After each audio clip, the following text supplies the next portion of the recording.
is my 11-week pregnancy update, and I will tell you all about this week, what happened, and all the symptoms. First, I wanted to mention, in the last update I told you that I needed another ultrasound to determine how far along I am, because the baby was positioned in a way that the midwife couldn't tell exactly how far along I was. But the second ultrasound is a week and a few days after the first one, so I will talk about it in my 12-week update, because it belongs to that week. But I will start with the symptoms of this week. The nausea was pretty intense, and I read somewhere that the hormones that cause the nausea are at their peak in week 11. And I really do think it's true, because it was quite intense. And I couldn't sleep sometimes because of it, and sometimes I would just go to bed very late because I knew I wouldn't be able to sleep anyways. So nothing extreme, but instead of 9:30 or 10, I would go to bed at around 11 o'clock or 11:30, something like that. I also have to pee a lot, and that doesn't help with my sleep either. I did have one very good day this week. That was Wednesday. Nausea wasn't too bad, and I didn't have to eat every hour or every 2 hours to keep it at bay. So that was a nice break, but that was the only day that I felt a little bit better. And the day after that, or I don't remember which day exactly it was, but I had to throw up, and I also threw up blood.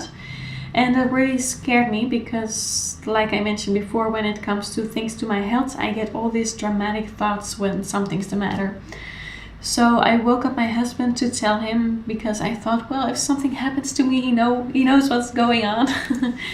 And I thought, well, maybe I should look it up online. But in general, when you look something up online, some of your symptoms, you find these really scary diseases and all kinds of things that you really don't want to know. So at first I didn't look online, but eventually I decided to look it up, and I'm glad I did, because I read that it's really common for pregnant women to throw up a little bit of blood. And I also called the midwife, I think the next day, just to be sure, and I asked her also if it was common, and she said that I had to keep an eye on it, but that it was very common. So that made me feel a lot better, and yeah, I only threw up once, so it didn't happen again this week. Now, I also sometimes took a nap this week because I didn't have very much energy, but sometimes I didn't, even though I was very tired, because I don't know if you have this too sometimes, but sometimes when I take a nap, when I wake up, I feel even worse. Very strange. So sometimes I just don't want to go to sleep, because I don't know how I will feel in a few hours when I wake up. So maybe I just sleep too long.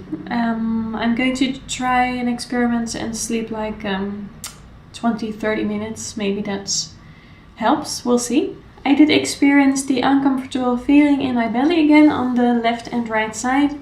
But I think that's just because everything is stretching and growing. And apart from that, I was a little irritable. And I just have to stop myself from snapping sometimes at my husband's. So I try to stay friendly, because it's not his fault that I'm feeling miserable. Well, in his way it is his fault, but you know what I mean. Now, something I worried about this week, we were at a restaurant and I ordered a salad.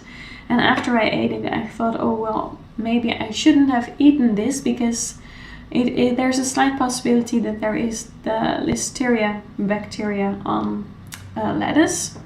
And on other things too, like salmon. So that really worried me, and I also asked the midwife if she thought that could be harmful.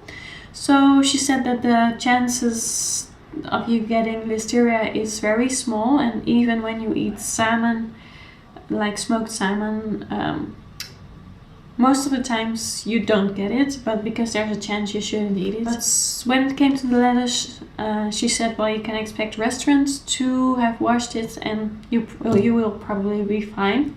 Now, I'm still wishing I didn't order that salad, but I'm assuming that everything will be just fine. So I just try to not think about it anymore. And this is it for this week. These were all the symptoms, and nothing very interesting happened apart from these symptoms.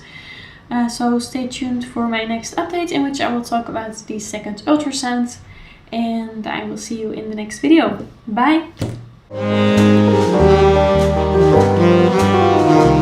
Who's on?